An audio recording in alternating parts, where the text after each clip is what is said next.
صلوا علیہ وآلہ۔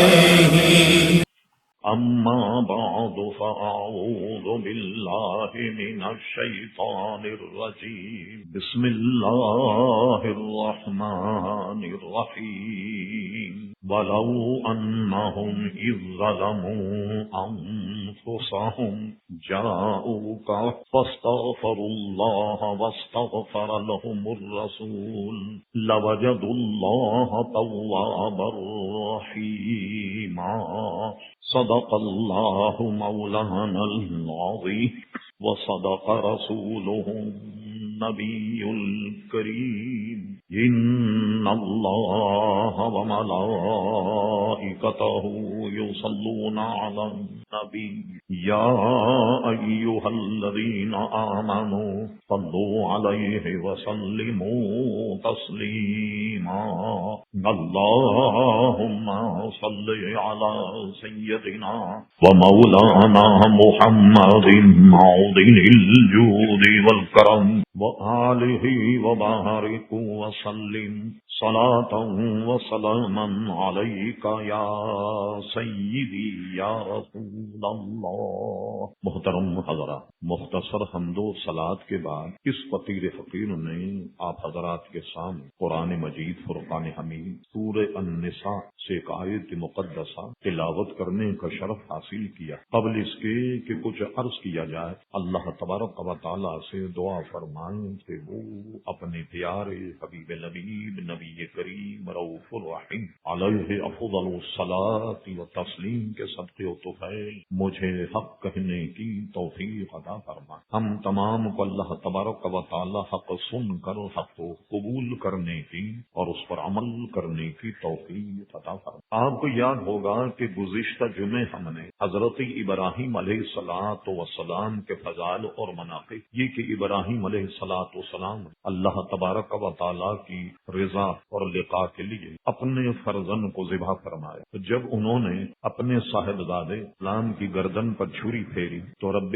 کریم نے انہیں بچا لیا اور ابراہیم علیہ الصلاۃ والسلام کو یہ مجدہ سنایا، وَنَادَيْنَاهُ أَيَّا إِبْرَاهِيمُ قَدْ صَدَّقْتَ رُؤْيَا، کہ اے ابراہیم ہم نے ندا کی کہ اے ابراہیم تم نے اپنے خواب کو سچ کر دکھایا، اور ان کی جگہ ان کے فدیے میں ایک مینڈا وہ ذبح ہوا۔ اور ابھی اس میں گفتگو کے بہت سارے پہلو باقی، صفا مروہ سے متعلق گفتگو، تعمیر کعبہ سے متعلق کئی امور ابھی زیر بحث، لیکن ہم نے مناسب سمجھا یہ وہ موقع ہے کہ جس میں حاجی حضرات حج کرنے کے بعد نبی پاک صاحب الاولاد صلی اللہ تبارک و تعالی علیہ وسلم کے روضے انور کی حاضری کو بڑی تیزی سے جا رہے ہوں۔ اللہ تعالیٰ تمام حاجیوں کا حج قبول فرمائے، ہمیں بھی حاضری کی توفیق عطا فرمائے۔ تو ہم نے مناسب سمجھا کہ آج حاضری بارگاہ اقدس صلی اللہ علیہ وسلم پر کچھ گفتگو کی جائے۔ قرآن مجید فرقان حمید میں اس یوں بیان کیا گیا کہ وَلَوْ أَنَّهُمْ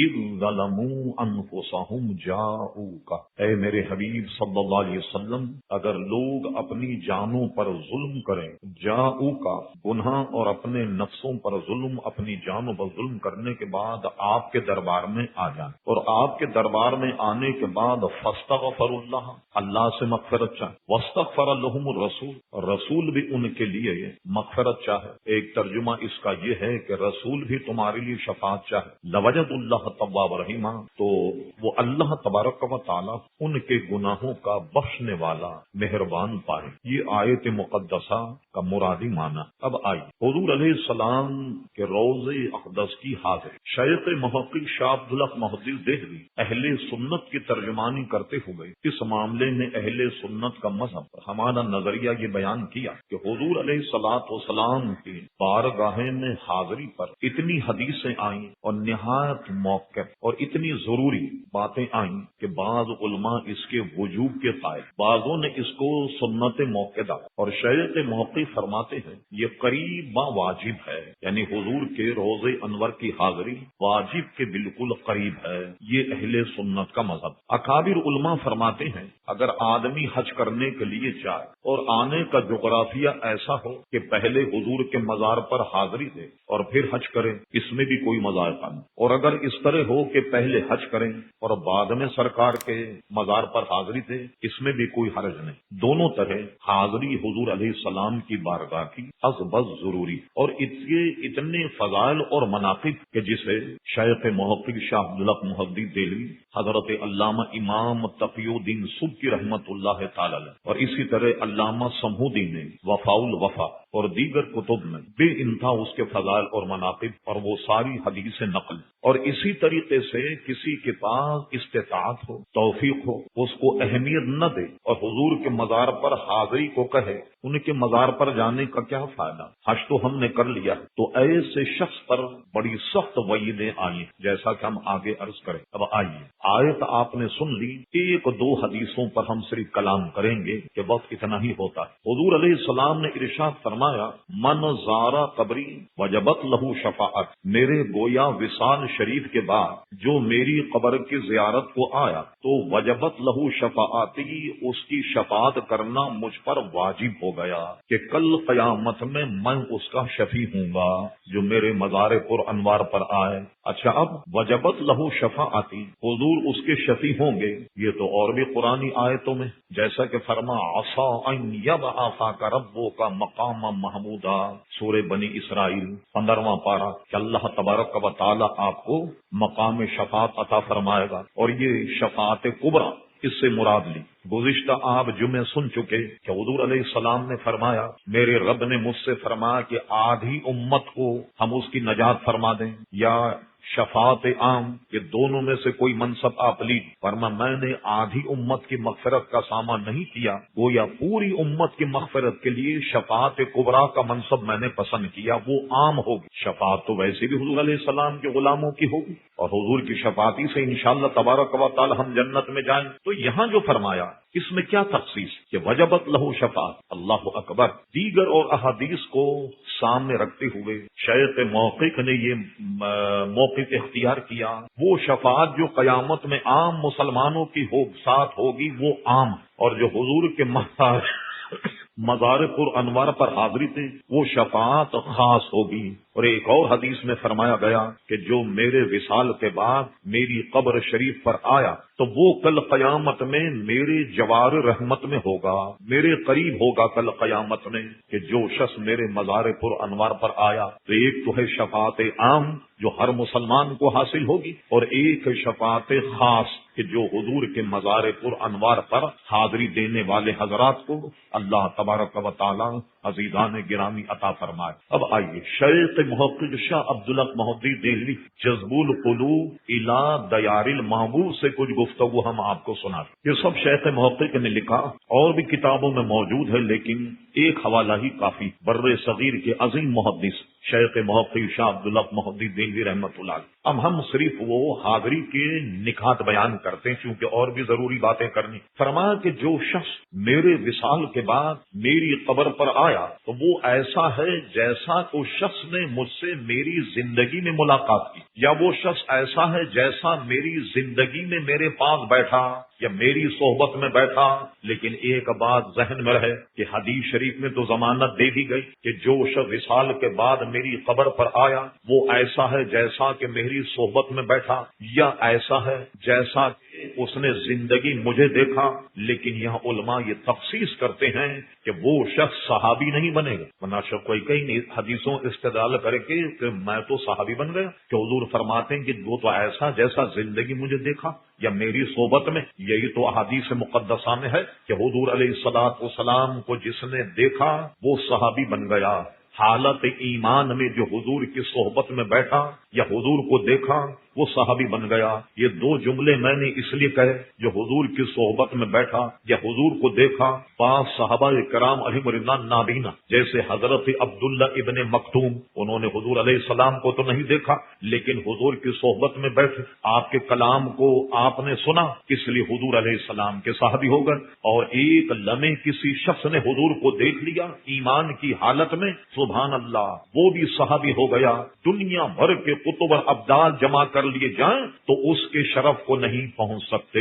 یہی نہیں بلکہ فرمایا کہ جن آنکھوں نے مجھے دیکھا وہ جنتی، اور جن آنکھوں نے میری دیکھنے والی آنکھوں کو دیکھا، یعنی ایک تو ہیں صحابہ، ایک ہیں تابعین۔ تابعین جنہوں نے صحابہ کو دیکھا، تو جن آنکھوں نے حضور کو دیکھا ان آنکھوں کو دیکھنے والا بھی جنتی، گویا صحابہ کرام بھی جنتی اور تابعین بھی جنتی ہیں۔ تو حضور فرماتے وہ تو ایسا جیسا زندگی میں میری صحبت میں بیٹھا یا مجھ سے ملاقات کی، لیکن فرماتے تابعی نہیں ہوگا وہ شخص جیسا کہ کوئی شخص نبی کریم علیہ الصلوۃ والسلام کو خواب میں دیکھ لے، خواب میں دیکھنے کے بعد کوئی بات آپ کی طرف منسوب کرے کہ میں نے حضور کو یہ فرماتے ہوئے سنا وغیرہ، تو وہ بھی صحابی نہیں ہوگا جیسا کہ خواب میں دیکھا اس شخص نے، اور جو وہ بیان کرتا ہے اس کو شریعت کے کسوٹی پر دیکھا جائے گا کہ جو بات وہ حضور کی طرف منسوب کر رہا ہے وہ صحیح ہے یا نہیں۔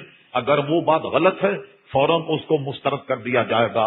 جو سند کے ساتھ میں امت تک جو چیزیں پہنچی ہیں، اگر وہ بات اس کے خلاف ہے اس کی رعایت نہیں برتی جائے، اور اس کا یہ دعویٰ بالکل غلط۔ اگر یہ قطعاً علماء نہ لگاتے تو آج کتنی گمراہی پھیل۔ ہر شخص کہتا ہے کہ میں نے حضور کو خواب میں یہ فرماتے سنا، یہ فرماتے سنا، دین میں کا رخنا پھیل جائے گا۔ لہذا پوری امت میں یہ قانون بن گیا کہ کوئی شخص حضور کو دیکھنے کے بعد ان کی طرف کوئی کلام منسوب کرے، اگر وہ کلام خلاف شرع ہے تو اس کی بات مسترد کر دی جائے گی۔ میں عرض کر رہا تھا باوجود اس کے کہ وہ حضور کی گویا صحبت میں بیٹھنے کے مترادف یا حضور علیہ الصلوۃ والسلام کو حیات میں دیکھنے کے مترادف ہے، لیکن وہ صحابی نہیں بنے گا۔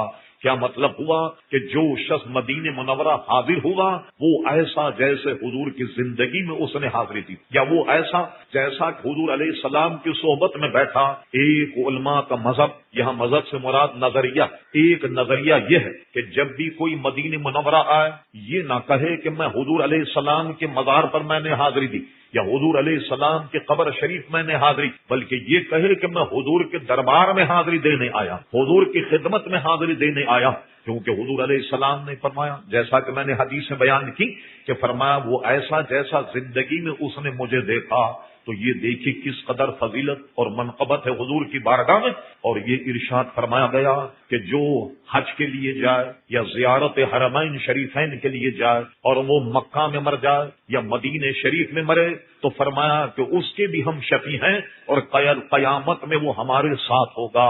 ایک روایت میں ہے کہ جو شخص جنت البقیع میں دفن ہو، سرکار فرماتے کل جب قیامت کا منظر ہوگا سب سے پہلے میں اپنی قبر سے نکلوں گا اور میرے ساتھ حضرت ابوبکر صدیق اور فاروق اعظم ہو، ہم تینوں اٹھیں گے اور ہم تینوں جائیں گے بقیع شریف، اور اس کے بعد ہمارے بعد بقیع شریف کے لوگ اٹھیں گے۔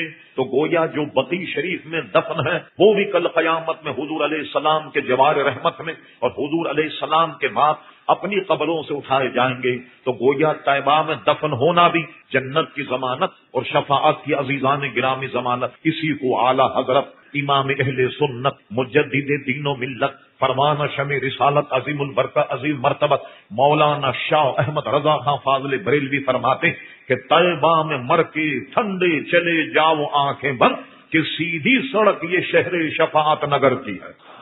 جو شخص طیبہ میں مرے اور جنت البقیع اس کا مدفن ہو تو یہ ایسا جیسا کہ سیدھی سڑک کی شفاعت نگر کی ہے، یعنی حضور کی شفاعت بھی نصیب ہوگی اور حضور کے قرب و جوار میں بھی ہوگا۔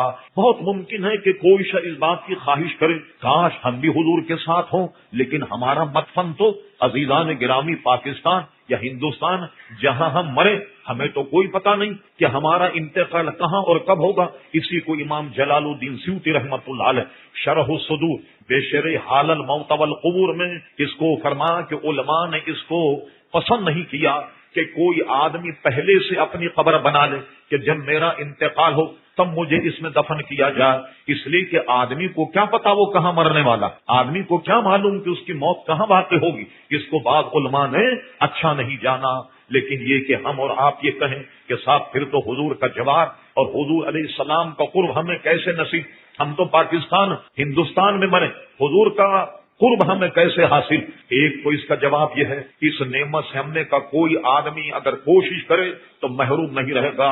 مشکاہ شریف کتاب الصلاۃ بابو تشہد اور بابو تشہد کے بعد درود شریف کے بعد یہ حدیث شریف موجود ہے، فرمایا کل قیامت میں ہمارے سب سے زیادہ قریب وہ ہوگا جو ہم پر سب سے زیادہ درود پڑھنے والا۔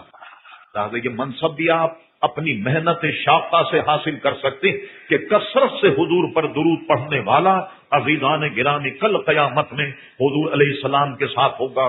علماء اپنا مشاہدہ بیان کرتے ہیں، فرماتے ہیں ایک اور بشارت سنیے، ایک آدمی کا مصمم ارادہ یہ ہو کہ مجھے جنت البقیع میں دفن کیا جائے، وہاں مجھے موت آئے، ہر اہل سنت جماعت کا فرد اس بات کی خواہش کرتا اور بصمیم قلب دل کی گہرائیوں سے یہ تمنا، یہ آرزو کرتا کہ میرا انتقال مدینہ منورہ میں اور مجھے جنت البقیع میں دفن کیا جائے۔ بہت ہی بڑے علماء جو صاحب کشف، انہوں نے اپنے کشف کے ذریعے سے یہ معلوم کیا اور یہ ہماری کتابوں میں یہ باتیں لکھی ہوئی ہیں کہ جناب انہوں نے خواب میں دیکھا کہ بعض لوگوں کو بقیع شریف سے نکال کر پھینکا جا رہا اور بعض لوگوں کو دور دراز سے لا کر بقیع شریف میں دفن کیا جا رہا۔ اس کی تعبیر علماء نے یہ دی، جو بے دین بد مذہب کم بخت اگر جنت البقیع میں دفن میں ہو جائے اس کو فرشتے نکال کر اور پھینک دیتے، اور جو دل میں خواہش رکھتا بقیع شریف کی وہ کہیں بھی دنیا میں مرے اس کو لے کر کے بقیع شریف میں رکھ دیا جاتا۔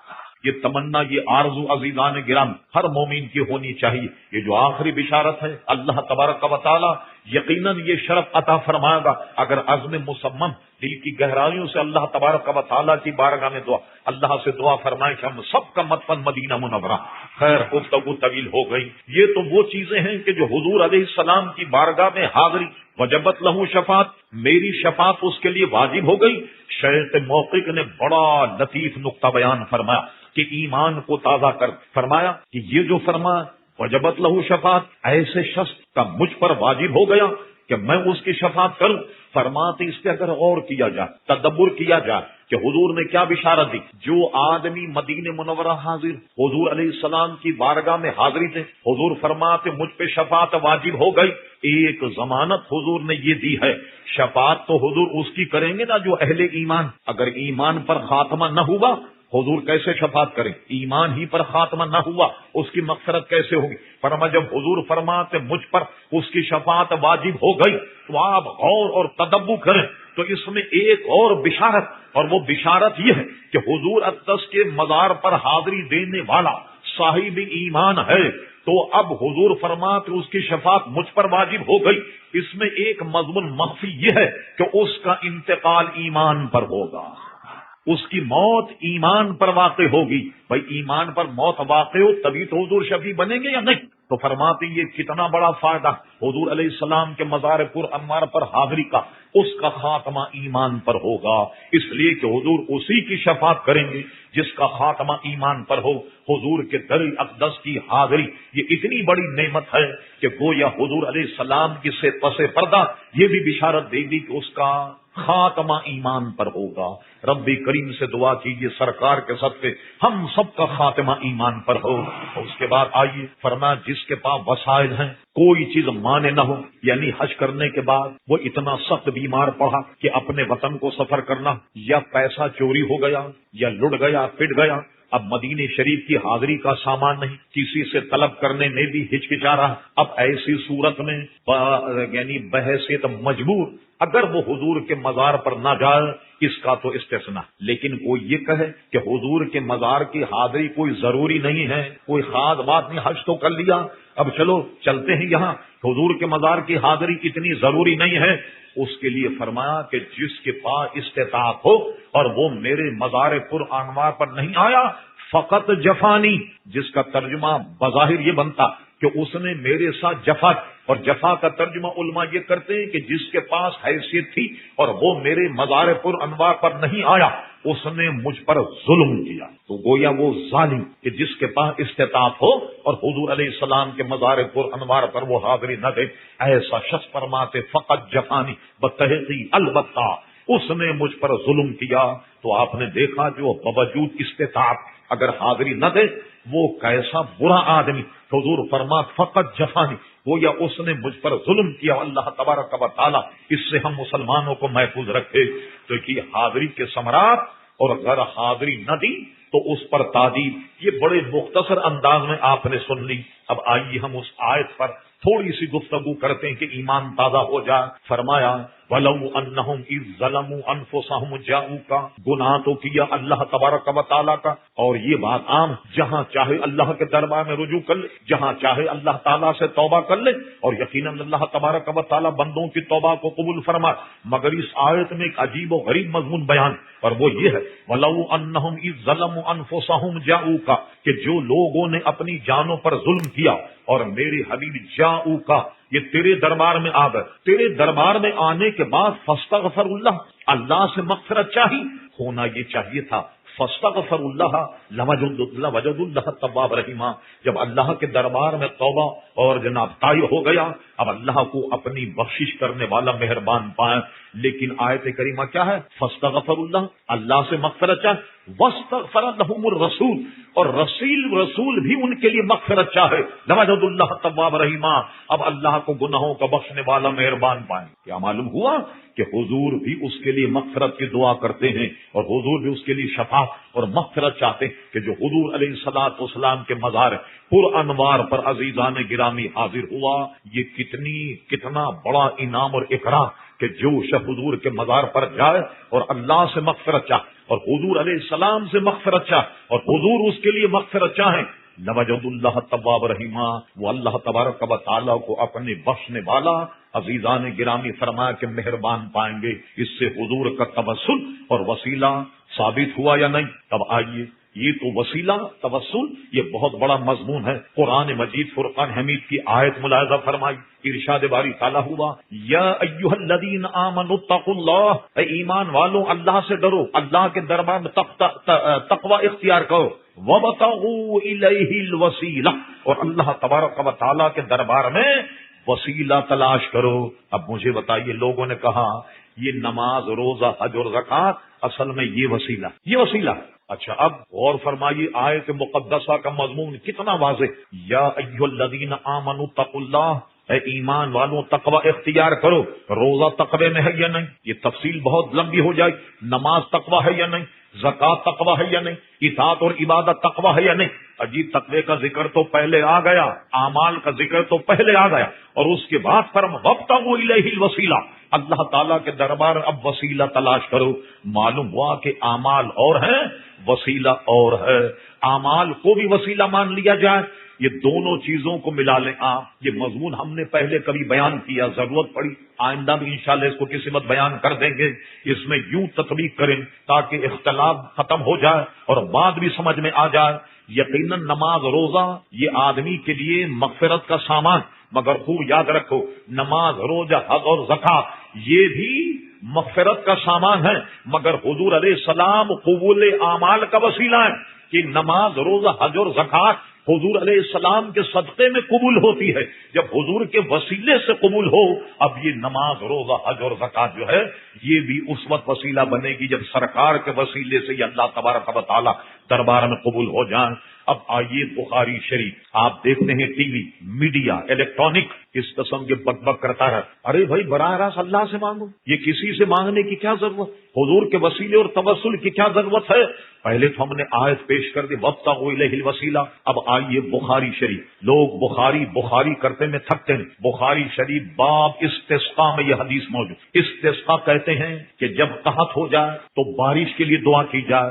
آپ نے دیکھا اخبارات میں جب کبھی بہت پانی کی کمی ہو جائے، فصلیں تباہ ہو جائیں، تو اخباروں میں اپیلیں آتی ہیں کہ نماز استسقاء پڑھی جائے۔ نماز استسقاء کیا ہے؟ سارے مسلمان جمع ہو جائیں کسی میدان اور اللہ تبارک و تعالیٰ سے دعا کر. اور کیا بہترین اس کا طریقہ بتایا گیا. فرمایا تم میں کے جو بوڑھے لوگ ہیں سفید داڑھیوں والے کمزور ناتواں ان کو بھی لایا جائے استسقاء میں, اور جانور بھی استسقاء کے لائے. جس کے یہاں جانور پلے ہوں گائے بکری وغیرہ ان جانوروں کو بھی لایا جائے اس نماز جو استسقاء کے لیے پڑھی گئی. اور ایک روایت میں یہ ہے کہ اپنے ہاتھوں کو اس طرح اوندھا کیا جائے, یوں دعا مانگتے ہاتھوں کو اوپر کر, لیکن جب بارش کی دعا کرے نماز استسقاء میں ایک روایت کے مطابق اپنی ہاتھوں کو نیچے کیا جائے, اس لیے کہ زمین کی تازگی اور تری کے لیے ہم دعا کریں. بعض حدیث اس کے خلاف بھی, لیکن یہ کہ لانے کے بعد ہو سکتا ہے اللہ تعالیٰ ہمارے بدعمالیوں کی وجہ ہم پر رحم نہ کھائے, سفید داڑھی والوں کو دیکھ کر اللہ تعالیٰ رحم فرما دے اور بارش برسات. یا ہو سکتا ہے کہ اس مجمع کوئی اللہ کا نیک بندہ نہ ہو تو رب کریم جانوروں پر رحم فرما کر بارش برسا دیتا. اس لیے بارش کی دعا کے لیے استسقاء کے لیے جانوروں کو بھی ساتھ لایا جا. اس کو امام بخاری باب استسقاء میں نقل فرمایا. اور کتنی واضح حدیث ہے کہ حضرت عمر فاروق جمعے کی نماز کا وقت ہے, کسی نے کہا حضور ہریالی ختم ہو گئی, جانور مرے جا رہے, لوگ پیاسے ہیں پریشان, اس لیے کہ کنویں میں جو پانی ملتا ہے وہ بھی بارشی کے اثر سے ملتا ہے. کنویں میں جو پانی تو یہ کھود کر کنواں جو حاصل کر دی یہ بھی بارشی کا اثر. حضور آپ بارش کے لیے دعا فرمائی. حضرت عمر فاروق نے کیا کیا, سبحان اللہ اگر کہہ دیتے اللہ تبارک و تعالیٰ بارش برسات, میرا ایمان ہے عقیدہ ہم سب کا یقیناً بارش ہو, اس لیے کہ مستجاب الدعوات. اور کئی حدیثیں میں بیان کر دوں کہ ان کا دبدبہ کتنا تھا حضرت فاروق اعظم کا, کہ وہ اگر دعا کرتے اللہ کی بارگاہ میں عجز ان کے ساری یقیناً بارش ہوتی. مگر سبحان اللہ قوم کو ایک پیغام دینا تھا. وہ کیا پیغام تھا؟ مجمع پر نظر ڈالی, دیکھا کہ حضرت عباس جو حضور کے چچا بزرگوار سفید ری سفید بال, انہیں بلائے. بلانے کے بعد منبر رسول پر انہیں بٹھائے اور بٹھانے کے بعد کہا اے اللہ تبارک و تعالی آج ہم تیرے دربار تیرے نبی کے چچا کو وسیلہ بنا کر دعا کرتے ہیں, مولا تو بارش برسا دے. لیجیے صاحب ان کا دعا کرنا تھا کہ بارش ہو گئی. علامہ بدر الدین عینی جو حنفیوں کے بہت بڑے امام بخاری شریف کے شارح, انہوں نے ایک حدیث سبحان اللہ ایک یہ نقل کر دی جس سے ایمان تازہ ہو جائے.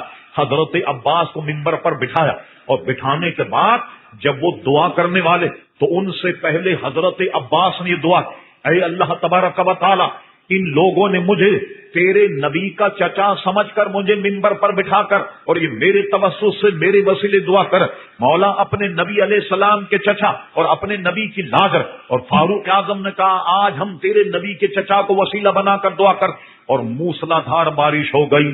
اب مجھے بتائیے جو کہنے والے وسیلہ ناجائز اور شرک ہے یہ بخاری شریف حدیث کا کیا جواب دیں گے؟ لیکن لوگوں میں عادت کہ وہ کیڑے ضرور نکالا کرتے. لیجیے صاحب اب سنیے 2 منٹ کی یہ بحث کو تاکہ یہیں ختم ہو جائے, کوئی شیطانی وسوسہ آپ کے دل میں پیدا نہ ہو جائے. وہ یہ ہے کہ دیکھا آپ نے مولانا جمعے میں حدیث بیان کر رہے تھے, کہا کہ حضور علیہ السلام کو چھوڑ کر حضرت عباس کو منبر پر بٹھا کر ان کے وسیلے سے دعا کی. اس کا مطلب یہ ہوا کہ جس آدمی کا انتقال ہو جائے اس کا وسیلہ نہیں, جو آدمی زندہ ہے اس کا وسیلہ ہونا چاہیے. لیجیے صاحب اگر یہ بات کہی جائے اس کا جواب علامہ ابن حجر حیتمی نے بڑا شاندار دیا. علامہ ابن حجر کی قبر کو اللہ روشن فرما اگر کوئی یہ کہے کہ حضور سے وسیلہ کیوں نہیں چاہا, وہ تو بالکل سامنے مزار پر انوار مسجد نبی حضرت عباس کو منبر پر بٹھایا, اس کی وجہ کیا؟ فرماتے حدیث میں غور کرو تدبر کرو تو بات سمجھ میں آ جائے. بھائی اس مجمع میں کوئی بھی بوڑھا آدمی سفید داڑھی سفید ریش والا 100 سال 110 سال کی عمر کا آدمی پکڑ کر اسے منبر پر بٹھا دے, یہ کیوں نہیں کیا؟ حضرت عباس کو منبر پر بٹھایا اور کہا مولا آج ہم تیرے دربار تیرے نبی کے چچا کو وسیلہ بناتے. علامہ ابن حجر حیتمی کہتے کہ منبر پر تو حضرت عباس ہیں مگر انہیں اسی لیے تو بٹھایا کہ نبی کے چچا تو منبر پر حضرت عباس ہیں. ارے وسیلہ تو پھر بھی پیارے مصطفی کی ذات تھی یا نہیں؟ اللہ اکبر, اسی لیے بٹھایا کہ وہ چچا. اور علامہ بدر الدین عینی کی روایت سے پتہ لگا کہ حضرت عباس کہتے مولا انہوں نے منبر پر مجھے اس لیے بٹھایا کہ میں تیرے نبی کا چچا. اس کا اعتراف تو خود حضرت عباس نے کیا, لہذا یہ دیتے ہیں دھوکہ بازیگر کھلا. یہ دھوکہ دے کر کہتے ہیں بلکہ ہم سے اگر پوچھیں ہم یہ کہیں حضرت عمر فاروق نے حضرت عباس کو منبر پر بٹھا کر قیامت تک کے لیے اعلان کر دیا کہ نبی کا وسیلہ بھی حق ہے اور غیر نبی کا وسیلہ بھی حق ہے, صحابہ کا وسیلہ بھی حق ہے. تو اب آپ نے ملاحظہ فرما لیا کہ یہ صحابہ کرام علیہم رضوان اس طریقے سے وسیلے کے قائل کہ جس کو آج لوگ شرک اور کفر نہ جانے کیا کیا بک بک کرتے. ایک بات اور رہ گئی، وہ یہ ہے کہ مولانا یہ جو آیت آپ نے پڑھی، ہو سکتا کوئی کہ وَلَوْ أَنَّهُمْ إِذْ ظَلَمُوا أَنفُسَهُمْ جَاءُوكَ، یہ آیت اس وقت تھی جب نبی کریم علیہ السلام اس زمین پر جلوہ کر. اب تو حضور کا وصال ہو گیا، اب حضور کے وصال کے بعد اب حضور کے دربار میں جائیں. اللہ اکبر. لیجیے صاحب اس کا جواب سنیے. علامہ امام سمودی وفاء الوفا میں لکھ، علامہ تقی الدین سبکی نے شفاء السقام میں لکھ، شیخ محقق شاہ عبد محمود دہلوی جذب القلوب الی دیار محبوب میں نقل فرمایا کہ حضور کا وصال ہو گیا. یہ حضور کا مزار پر انوار، اسے کوئی آدمی پتھر کا ڈھیر یا مٹی کا ڈھیر نہیں سمجھے. اس پر بھی حدیث بیان کر دو. ایک صاحب جو حضور علیہ السلام کے مزار پر ایسے سر رکھ کر اس طرح بیٹھے ہوئے، مروان بن حکم کی حکومت. مروان آیا، اس وقت مباد اقدس کا دروازہ کھلا رہا. جو صاحب بیٹھے ان کو اس طریقے سے جھڑکا اور جھڑکنے کے بعد کہا تو یہ دیکھ رہا ہے تو نے کہاں سر رکھا ہوا، کیا تجھے معلوم نہیں یہاں سر رکھنا منع ہے؟ انہوں نے آنکھیں اٹھائیں، اس کی طرف دیکھا، دیکھ کر کے کہا کہ میں نے نبی کریم علیہ السلام سے سنا ہے کہ اللہ تبارک و تعالیٰ سے وہ دعا کرتے تھے کہ بے عقل حکمرانوں سے پناہ مانگ. اللہ کی جب بے عقل حکمراں ہو جائیں، جب بے وقوف قسم کے لوگ والی بنا دیے جائیں، اس سے پناہ مانگو. یہ شخص کون تھا جو سر رکھا ہوا حضور کے مزار پر انوار پر؟ یہ حضرت ابو ایوب انصاری، جن کا وصال قسطنطنیہ کی فتح استنبول میں ہوا. الحمدللہ تحدیث نعمت کے طور پر عرض کرتا ہوں، اس فقیر حقیر نے ان کے مزار پر حاضری دی. ایک جم غفیر ہوتا. یہ حضرت ابو ایوب انصاری جو مدینہ شریف کے حضور کے سب سے پہلے میزبان، یہ وہ تھے، کوئی عام آدمی نہیں تھا. پھر مروان کی طرف دیکھ کر کے کہا کیا میں نے اپنا سر کسی مٹی کے ڈھیر پہ رکھا؟ کیا میں نے اپنا سر کسی پتھر پر رکھا؟ تو دیکھتا ہے کہ حضور علیہ السلام کی قبر انور ہے جس پر میں سر رکھ کر کے بیٹھا ہوا. اللہ اکبر. اب آئیے اصل حدیث کے جو 3 حوالے میں نے دیے وہ کیا؟ راوی اس کے حضرت علی جو کہتے ہیں کہ وہ تو اس وقت تھا جب حضور دنیا میں موجود، اب تو حضور کا وصال ہو گیا. اب حضور کے مزار پر جا کر سوچو کہ فاستغفر اللہ واستغفر لهم الرسول، تو یہ ان کی دانش کے خلاف. اب لیجئے حضرت علی فرمان حضور کا وصال ہو گیا. 3 دن گزرنے کے بعد ایک اعرابی، ایک دیہات حضور کے مزار پر انوار پر آیا. آنے کے بعد ساروں قطار رو رہا. حضور کی قبر انور کی مٹی جو ابھی کچی، اسے اٹھا کر اپنے سر پر ڈال آوازاری کر رہا. اور کیا کہتا تھا؟ یہ آیت پڑھتا وَلَوْ أَنَّهُمْ إِذْ ظَلَمُوا أَنفُسَهُمْ جَاءُوكَ فَاسْتَغْفَرُوا اللَّهَ وَاسْتَغْفَرَ لَهُمُ الرَّسُولُ لَوَجَدُوا اللَّهَ تَوَّابًا رَحِيمًا. اور اس کے ساتھ یہ کہتا کہ اے اللہ کے حبیب، اللہ تبارک و تعالی کا کلام جبریل امین کے ذریعے آپ تک پہنچا اور صحابہ کرام علیہم رضوان نے آپ سے حاصل کیا، اور ان سے میں نے یہ سنا کہ اس میں یہ آیت ہے جو میں نے پڑھی. اب میں گناہ گاروں، سیاہ کاروں، بہت ہی سیاہ کاریوں میں مبتلا ہوں. حضور میں آپ کے مزار پر آ گیا ہوں. اب کیا ہوا؟ فاستغفر اللہ، اللہ سے مغفرت چاہ رہا ہوں. واستغفر لهم الرسول، آپ بھی میرے لیے مغفرت چاہیے کہ آپ کے مزار پر انوار پر آ گیا تاکہ اللہ کی مہربانی شامل حال ہو جائے. لوجد اللہ تواب رحیمہ کا ملتا مجھے مل جائے. حضرت علی فرماتے قسم خدا کی جب وہ رو رہا، وہ زاری کر رہا اور اس آیت کو بار بار پڑھ رہا، میں نے حضور کے مزار پر انوار سے آواز سنی کہ جا تیری نجات ہو گئی. آج بھی کوئی شخص حضور کے مزار پر جائے، یہ ایمان، یہ ایقان اور یقین ہو کہ حضور ہماری گفتگو سنتے اور یقیناً سنتے، آج بھی اسے مغفرت کا مجدہ ملے گا. لہذا میں عرض کر رہا تھا حج کے بعد یا حج سے پہلے حاجیوں کے لیے حضور علیہ السلام کے مزار پر انوار کی حاضری قریبا واجب ہے. اللہ تبارک و تعالی حضور علیہ السلام کی برکتیں ہمیں بھی عطا فرمائے، حضور کے در اقدس کی حاضری ہمیں بھی نصیب فرمائے، حج بیت اللہ شریف کی حال ہمیں بھی نصیب فرمائے. وما علینا الا البلاغ.